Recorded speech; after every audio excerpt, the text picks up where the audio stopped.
sa parole. Donc je vais prier et ensuite on va voir ces choses ensemble. Prions ensemble si vous voulez bien. Nous te louons, Seigneur, que ta grâce s'est manifestée en Jésus-Christ. Et cette grâce est la source de salut pour tous les hommes. Et merci également, Seigneur, que cette grâce nous apprend à renier l'impiété et les désirs de ce monde et à vivre dans le temps présent d'une manière pondérée, juste et pieuse. Et donne-nous de comprendre ce que cela signifie aujourd'hui dans ce texte avec toutes ces consignes. Donne-nous d'être à ton écoute, Seigneur, avec le cœur ouvert, que tu nous façonnes à l'image de ton Fils. Nous t'en prions au nom précieux de Jésus. Amen. Amen. D'après un sondage mené en 2019 auprès de 2000 de nos compatriotes belges, 8 Belges sur 10 essayent apparemment de manger équilibré. Magnifique. Pour 44,4% des Belges, un mode de vie sain n'est pas pensable sans une alimentation saine. Yes. Plus de 8 Belges sur 10, donc 82,6%, s'efforcent dès lors de manger sainement. Mais, hélas, tout le monde ne parvient pas à vivre sainement. Loin de là, il y a parfois des contradictions, n'est-ce pas, dans ce genre de sondage. Parce que près de 9 Belges sur 10 trouvent que le fast-food, c'est bien, c'est-à-dire 76% de notre population, voire même formidable, 10% de la population. Un Belge sur 10, 10%, on est fort en maths ce matin, mange même du fast-food au moins 2 fois par semaine. Wow, quelle honte, les amis, d'apprendre cela. Parfois, il y a toujours difficulté d'avoir cohérence entre ce que nous aimerions être et la réalité de notre vie hebdomadaire, n'est-ce pas? Notre texte de ce matin, titre 2, les 10 premiers versets, vise également, j'espère que vous l'avez vu, notre bien-être. Mais bien-être dans quel sens? Rappelons-nous du contexte de cet épître de Tite. Paul écrit à des jeunes chrétiens, là où lui, Paul, a fondé des assemblées chrétiennes avec l'aide de son co-ouvrier Tite, et il a envie, il désire que ces jeunes chrétiens soient établis dans la foi et avertis des dangers qui circulaient du fast-food spirituel, des influenceurs qui parlaient facilement. Si nous nous rappelons du chapitre 1, on les appelait des discoureurs futiles. Mais leur nourriture rendait les autres plutôt malades. Car au lieu de faire grandir dans la foi et dans la vérité, selon le chapitre 1, verset 13, ils détournaient ceux qui écoutaient de la vérité. Et Tite devait les reprendre, chapitre 1, verset 13, reprendre-les sévèrement, afin qu'ils aient une foi saine, qu'ils déclarent connaître Dieu, mais ils renient cette connaissance par leurs œuvres. Et dans un contexte culturel à Crète de l'époque où il y a des méchants, des menteurs, des paresseux, tout ça ont été dit au chapitre 1, il faut des responsables honnêtes, dignes de confiance. Ça, nous l'avons vu la semaine dernière, n'est-ce pas? Et il faut que ces responsables enseignent ce qui est sain. Et donc, au chapitre 2, Paul donne à Tite une feuille de route, si vous voulez, pour ce genre d'enseignement sain. Il est soucieux de montrer que la bonne doctrine, la grâce que nous avons en Jésus-Christ, transforme le comportement de l'homme.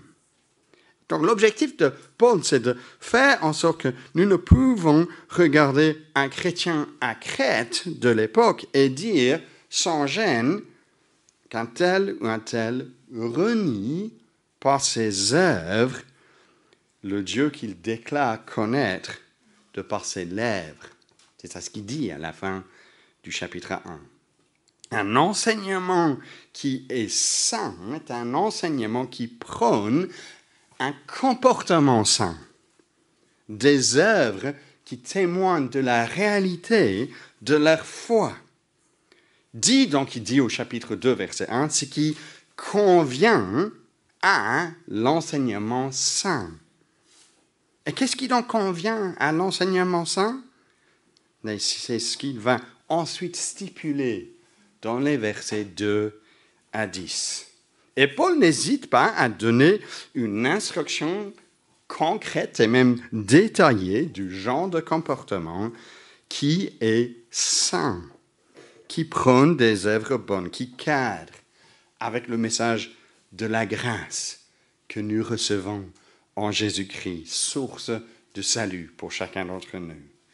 Et cette grâce, il va y revenir de manière très forte la semaine prochaine, à partir du verset 11, lorsque nous allons voir cela la semaine prochaine. Parce que ce n'est pas le bon comportement qui sauve. C'est important de répéter cela. C'est Jésus, mort à la croix, ressuscité le troisième jour, qui sauve. Mais le Jésus qui sauve est également le Jésus qui nous apprend, ses disciples, à vivre pour lui. À vivre donc comment? Paul donne un résumé de ce comment à la fin de son dernière exhortation que nous avons ici sur la feuille, au verset 10, aux esclaves chrétiens. On arrivera aux esclaves. Lorsqu'il dit à la fin, pour faire honneur en tout à l'enseignement de notre Dieu. Faire honneur en tout à l'enseignement de Dieu, notre Sauveur. Et c'est ça notre donc premier point, le résumé de ce que c'est un enseignement saint. C'est ça ce qui convient à un enseignement saint. Un comportement qui rend attrayant. On aurait pu traduire le mot pour honneur dans ce sens-là. Rend attrayant l'enseignement de Dieu. Car le souci de Paul, c'est pas qu'on soit parfait à tous égards. Non, le souci, c'est que nous soyons cohérents en tant que chrétiens. Par rapport à ceux qui nous observent. Il y en a encore des gens qui nous observent aujourd'hui. De l'extérieur. Il se peut que vous êtes ici à l'intérieur de ce bâtiment en train de nous observer. Dans un sens, donc, de l'extérieur. Parce que vous ne vous dites pas en votre propre cœur que je suis disciple de Jésus-Christ, mais vous vous intéressez à ce que les disciples de Jésus-Christ disent et comment est-ce qu'ils vivent. Que notre famille ou nos amis ou nos collègues au travail ne disent pas « Oh, c'est pas super attrayant ce que moi je vois par rapport à la foi chrétienne de cette personne, tu sais. » À 2 autres reprises, ce souci revient dans ces versets. Fin du verset 5, vous voyez ça? Il dit « Pour qu'on ne calomnie pas la parole de Dieu. » Car vivre de manière malsaine, c'est ouvrir la porte à ce que d'autres calomnient la parole de Dieu. Le mot pour calomnier, c'est le même mot pour blasphémer, de traiter Dieu avec du dédain, car nous sommes dégoûtés par ceux qui portent son nom. Fin du verset 8, pour que l'adversaire soit confus et n'ait rien de mal à dire de nous. Oui, l'adversaire, le diable, se réjouit de pouvoir dire de mal à notre sujet. Un camp chrétien, dont certains d'entre nous, même dans cette pièce, ont pu bénéficier de par le passé au Royaume-Uni, a dû fermer en tant que camp il y a 2 ans, en partie car il y a eu un comportement malsain de la part de l'un ou l'autre des monos de ce camp, qui a été dévoilé par la suite. Et cela décrédibilisait l'œuvre de ce camp chrétien. dans son ensemble. Nous voulons éviter que cela soit le cas pour cette Église. Et cette Église est composée par vous, chers amis. Tu rigoles? C'est là où un tel que moi je connais, il y va? Wow, alors non, merci. Moi, je n'ai pas envie d'être là où il y a de telles personnes. Paul veut que Tite enseigne à l'Église qu'ils honorent en tout l'enseignement de notre Dieu. Mais notre deuxième point, c'est donc comment parvenons-nous à ce comportement? Et la réponse, c'est par l'enseignement, chers amis. Tite doit enseigner ces choses, dire ce qui convient à l'enseignement saint. Oh, ce n'est pas forcément ici ce qui est dit formellement ici devant le dimanche matin, ça fait partie de cela. Mais dit à toute occasion, formelle, informelle, en petits groupes, en 1 à 1, comme on dit, grand groupe. Car verset 6, Tite, il doit encourager, exhorter, conforter, tout comme l'Esprit Saint a ce rôle. C'est le même mot employé pour l'Esprit Saint dans le Nouveau Testament, d'encourager.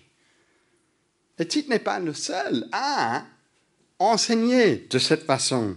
Si les femmes plus âgées, vous voyez, fin du verset 3, doivent aussi enseigner le bien. Les femmes enseignent donc dans l'Église, voyez-vous. Ce n'est pas parce que les femmes enseignent dans ce contexte du Nouveau Testament qu'elles enseignent dans tout contexte. Nous venons d'en parler dans notre petit-déj d'accueil. Non, le respect des rôles différents au sein de l'Assemblée est évident dans d'autres textes du Nouveau Testament. Mais ce n'est pas non plus que enseigner en tant que tel est réservé uniquement aux hommes. Non. Hommes et femmes sont engagés à ce ministère d'exhortation, de formation, de mise en pratique de la parole de Dieu. Et ce n'est pas limiter cette exhortation à notre parole non plus. C'est également lié à l'exemple que nous donnons les uns aux autres, car les jeunes femmes dans ce texte sont exhortées également grâce à l'exemple de ces femmes plus âgées.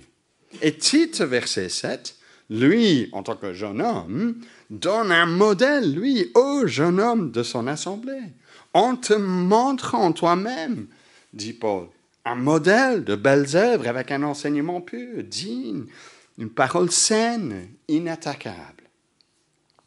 Nous apprenons donc, et par l'exhortation verbale, et par l'exemple, le modèle.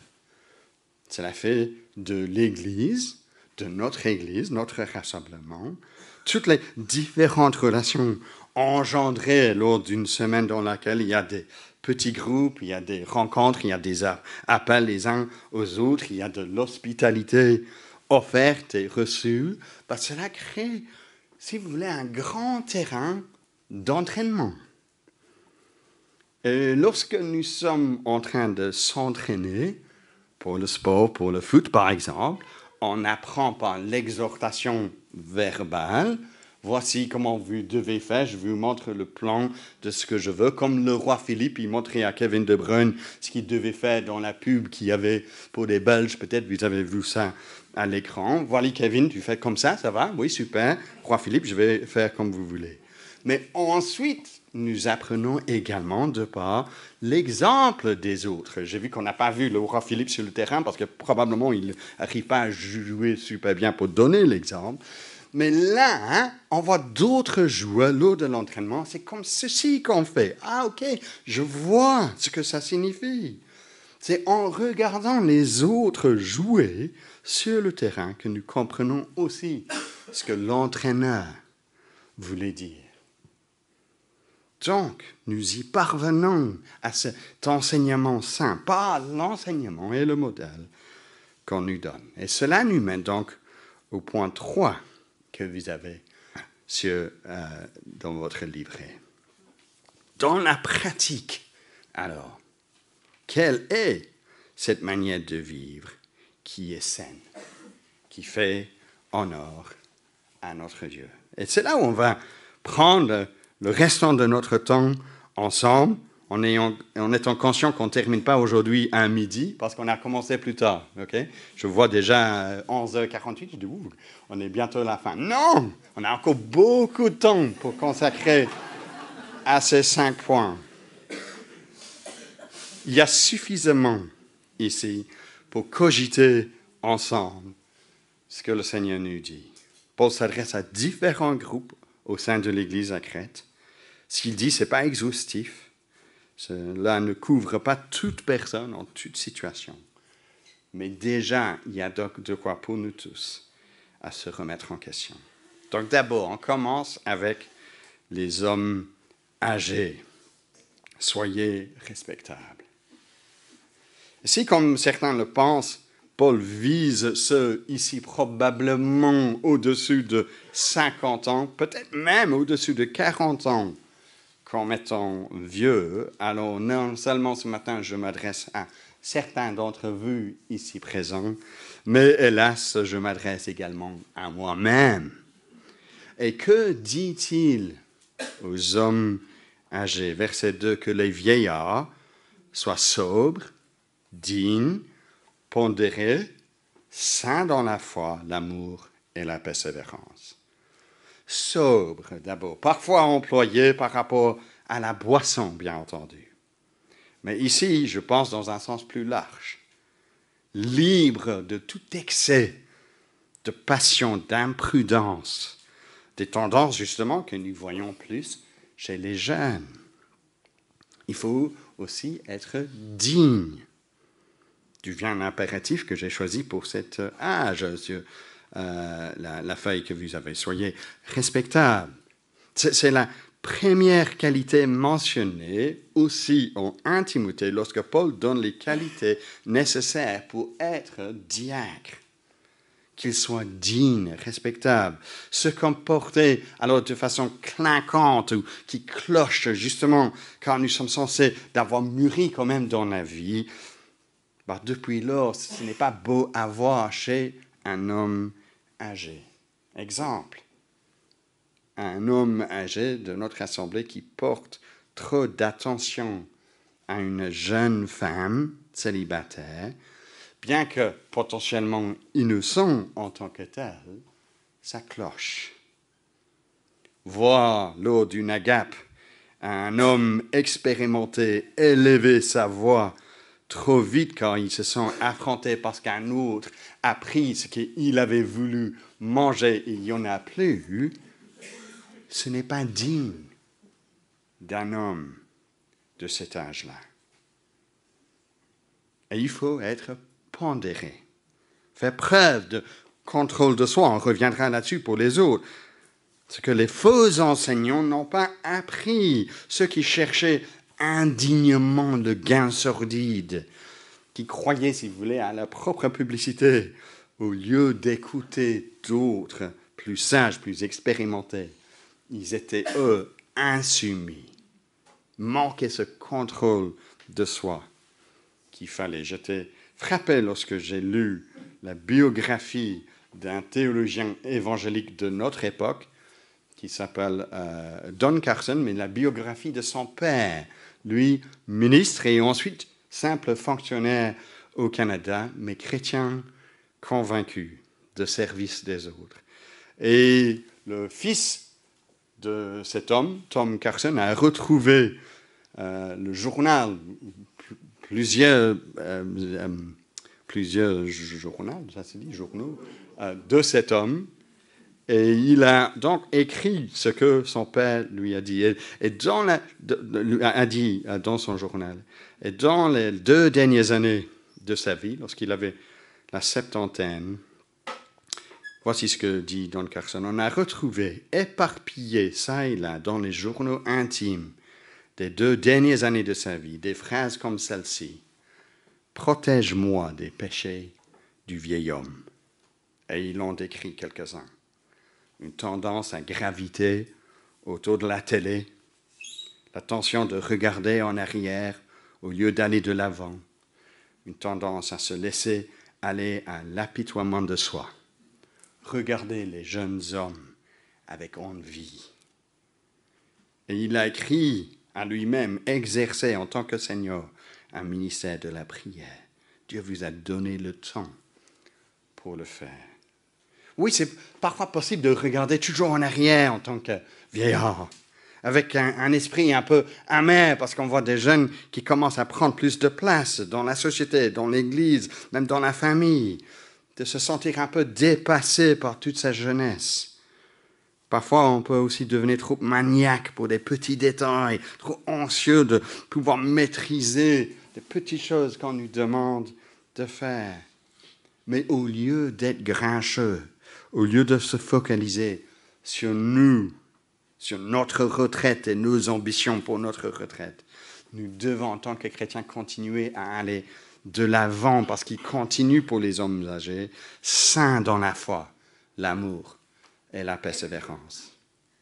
Oui, souvent dans le Nouveau Testament, la foi envers Dieu, l'amour envers les autres sont accompagnés par l'espérance. Mais ici, Paul parle de persévérance comme un encouragement aux vieillards de réaliser l'espérance, donc de persévérer. Et donc, puis-je vous demander, puis je me demandais, en tant qu'homme plus âgé, est-ce que nous exerçons un ministère digne de notre âge?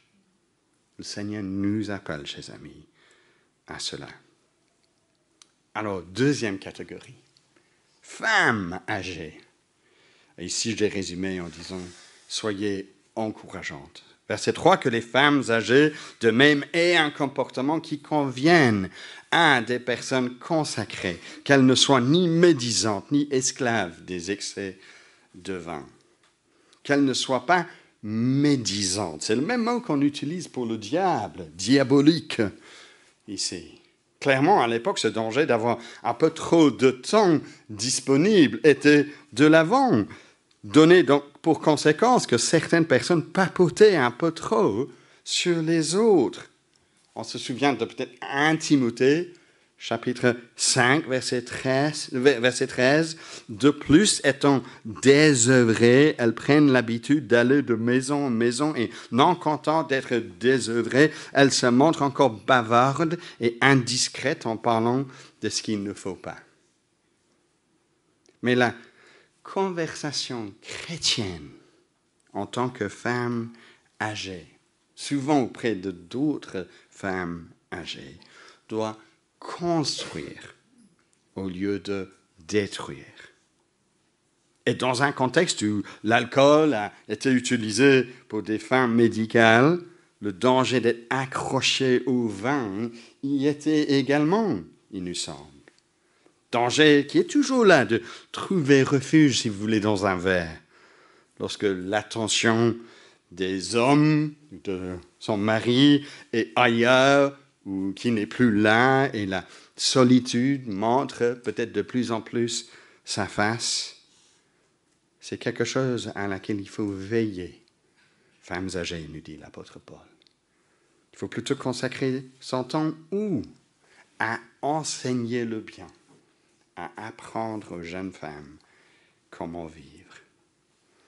Cela donc signifie un désir de ne pas avoir mon regard retourné sur moi-même, le danger pour parfois des femmes âgées sur mes bobos, mon opération à venir, mes difficultés, mais de chercher activement à encourager celles qui sont plus jeunes. Ceci n'est pas un enseignement qu'on arrive à faire passer de la chair, ici, le dimanche matin. Non. C'est une sagesse transmise, une écoute, une amitié, un amour qui se construit grâce à l'exemple que nous donnons aux autres. Cette Église, vous savez, a plus de 50% de femmes. Ces femmes ont besoin d'encouragement, plus que ce qu'on peut donner ici devant. Alors, femmes plus âgées, prions pour cela. Soyez encourageante auprès des jeunes femmes. Je pense à une femme dans la septantaine qui sert au sein d'une église à Paris.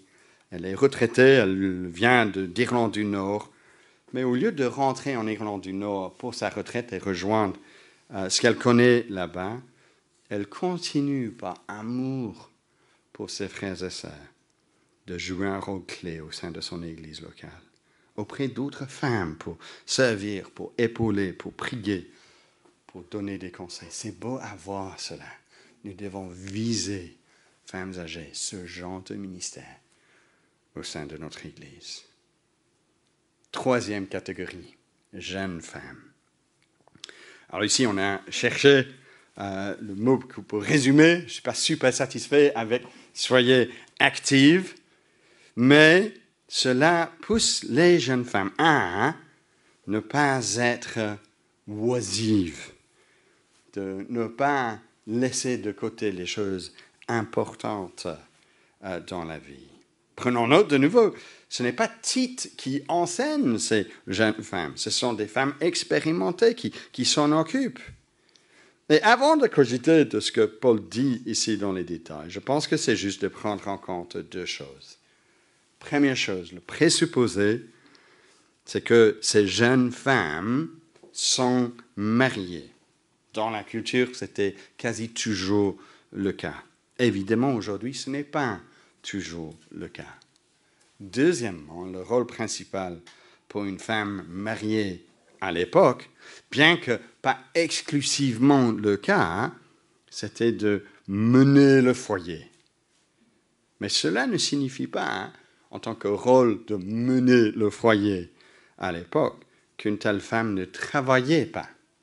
Il suffit de lire Proverbe 31 pour découvrir à quel point cette femme de valeur est engagée dans des activités commerciales, tout en prenant en compte des responsabilités familiales. À l'époque même de Paul, il suffit de penser à Prisca ou Priscilla, l'épouse d'Achilas, engagée avec son mari dans le travail de fabricateuse de tentes, dans le même métier de Paul.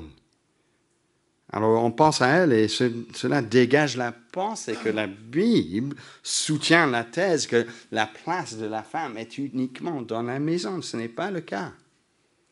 Et pourtant, la maison, la famille, fait aussi partie de ce rôle pour une jeune femme, même encore aujourd'hui. Et c'est là où l'accent tombe dans cette exhortation.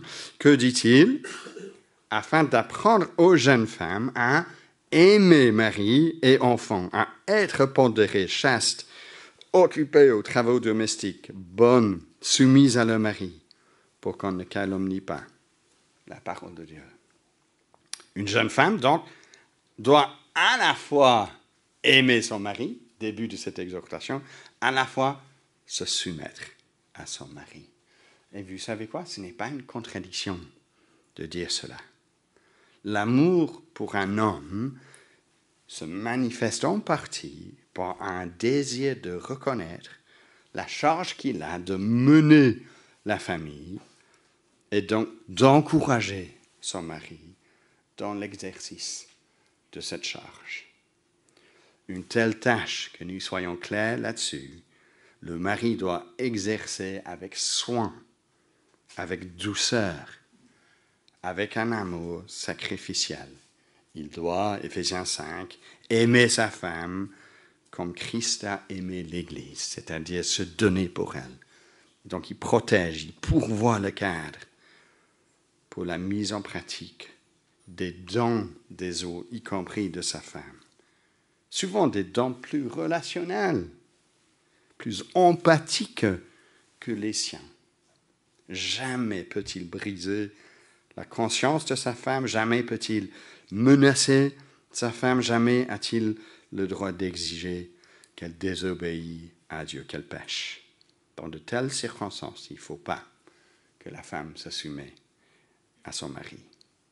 Mais cela laisse beaucoup d'autres circonstances où, oui, il faut apprendre à aimer son mari, malgré ses faiblesses, et à se soumettre à son leadership, sans se plaindre, sans miner ses décisions à tout moment. Le mariage, vous savez, ce n'est pas désigné par Dieu d'être un champ de bataille pour toute décision à prendre dans la famille. Là où il y a, si vous voulez, un accord où si vous décidez 50% des choses, alors ça me donne le droit de décider, moi, l'autre 50% des choses. Nombreuses femmes font souffrir leur mari car elles ne cèdent pas à son leadership bienveillant. Il faut dire que nous connaissons des couples où le mari doit parfois justifier, à titre d'exemple, toute petite dépense à sa femme, petite ou grande.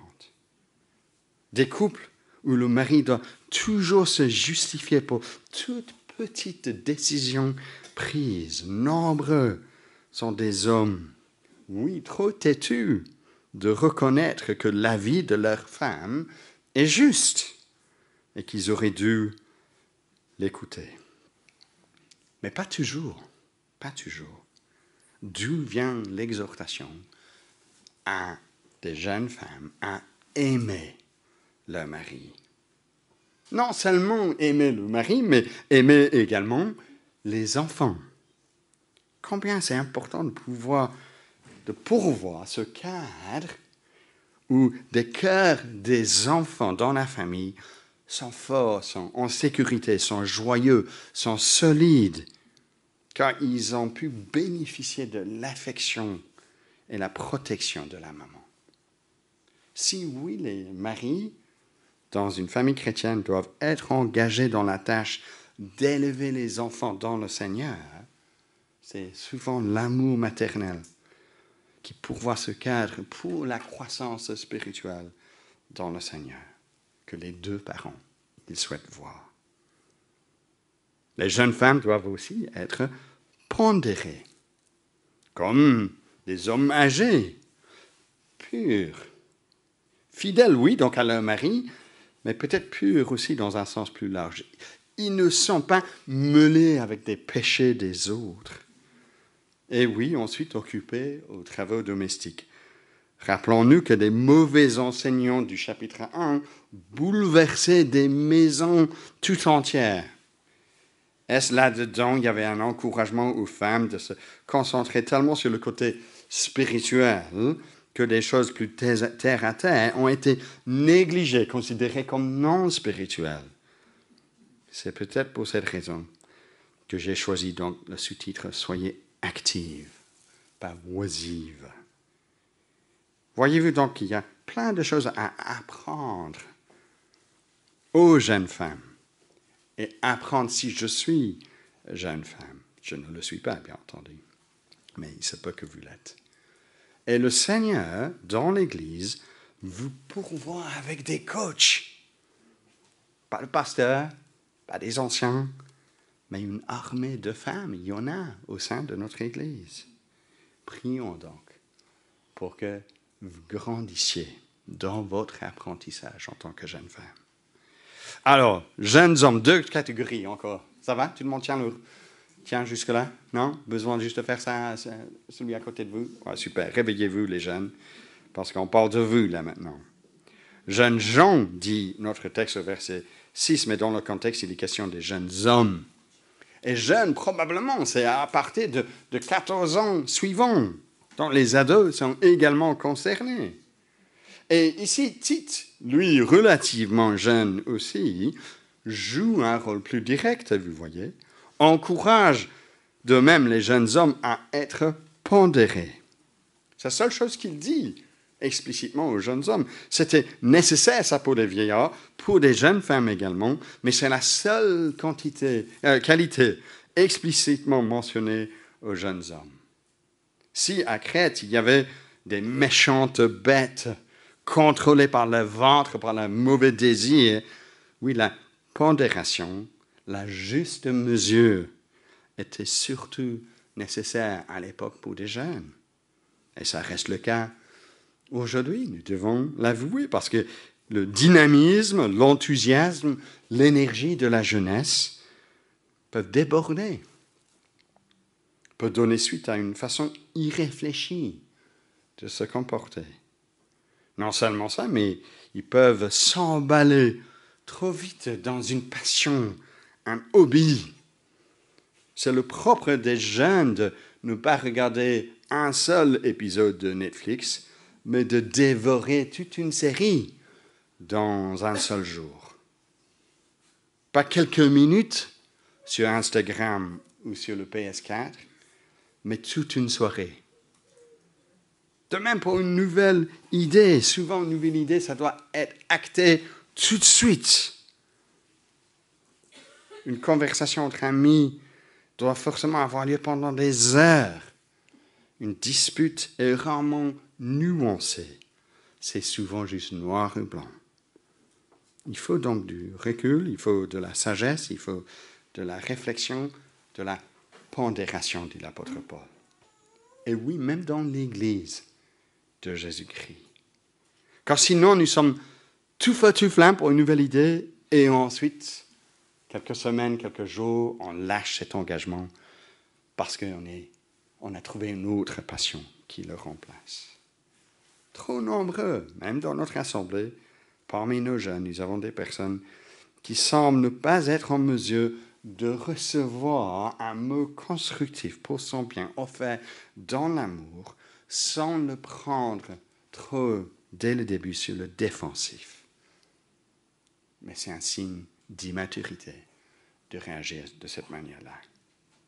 Prions donc que nos jeunes mûrissent dans la réflexion. Soyons reconnaissants pour le désir de servir et qu'ils soient entourés de bons exemples, de bons modèles. En te montrant, dit Paul à Tite, toi-même un modèle de belles œuvres, avec un enseignement pur, digne, une parole saine, inattaquable. Vous savez, nos jeunes n'ont pas besoin de plus de cool dans leur vie. Ils n'ont pas besoin de quelqu'un plus âgé qui essaye de s'approcher d'eux en étant cool. Non, il n'y a rien, on me dit, de moins cool que quelqu'un plus âgé qui essaye d'impressionner les autres par sa soi-disant jeunesse. Non, tu n'es plus jeune. Donc, essaye pas d'être jeune par tes blagues ou par tes habits ou quoi que ce soit. Ce dont ils ont besoin, ce sont des bons modèles, sérieux à propos des choses sérieuses. Je viens d'apprendre le décès d'un mono pour un autre camp au Royaume-Uni, un mono qui avait marqué beaucoup de jeunes de par son exemple et son travail. Il y avait 500 personnes à ses funérailles. Et juste quelques semaines plus tôt, nous avons également appris un autre mono a dû démissionner de son poste suite à des relations inappropriées avec d'autres femmes. Et là, le modèle donné est désastreux. Prions donc que nous soyons de bons modèles auprès de nos jeunes. Dernière catégorie, chers amis, des esclaves. Soyons dignes de confiance. Cette dernière catégorie, ce n'est pas selon l'âge, mais c'est selon la situation sociale. Il s'adresse aux esclaves. Et évidemment, aujourd'hui, merci Seigneur, dans notre Église, jusqu'à ce que je sache en tout cas, il n'y a pas d'esclaves. Mais pourquoi il s'adresse aux esclaves ici? Probablement parce qu'il y avait pas mal de conversions d'esclaves dans cette classe sociale de l'époque. Et il faut reconnaître que l'esclavage dont nous parlons ici n'est pas le même de celui connu, par exemple, aux États-Unis au 19e ou 20e siècle. Des esclaves ici à Crète jouissaient souvent des responsabilités conséquentes au sein de la famille. C'était des membres fort appréciés du foyer. Parfois, d'ailleurs, ça pourvoyait un cadre sécurisé contre la pauvreté. Mais oui, quand même, il faut reconnaître qu'il restait tout de même esclave. Et le souci ici de Paul, ce n'est pas l'institution de l'esclavage en tant que tel, mais le témoignage des chrétiens qui sont esclaves. Si vous vous intéressez à comment le Nouveau Testament influence ensuite la pensée de l'époque par rapport à l'esclavage, il faut lire la lettre de Philémon. Mais ici, Paul se concentre sur le comportement de ces esclaves et le témoignage qu'il donne. Et que dit-il, verset 9? Que les esclaves soient soumis en tout à leur maître, qu'ils s'efforcent de leur être agréables, qu'ils ne les contredisent pas, ne détournent rien, mais qu'ils se montrent toujours entièrement dignes de confiance pour faire honneur en tout à l'enseignement de Dieu notre Sauveur. Le parallèle le plus proche de la relation maître-esclave aujourd'hui, c'est celui d'employeur-employé. Ce n'est pas la même chose, nous en sommes conscients, merci Seigneur. Un employé ne doit pas être soumis en tout à son chef, mais l'attitude de soumission par rapport à ceux qui portent une autorité légitime doit se manifester chez le croyant.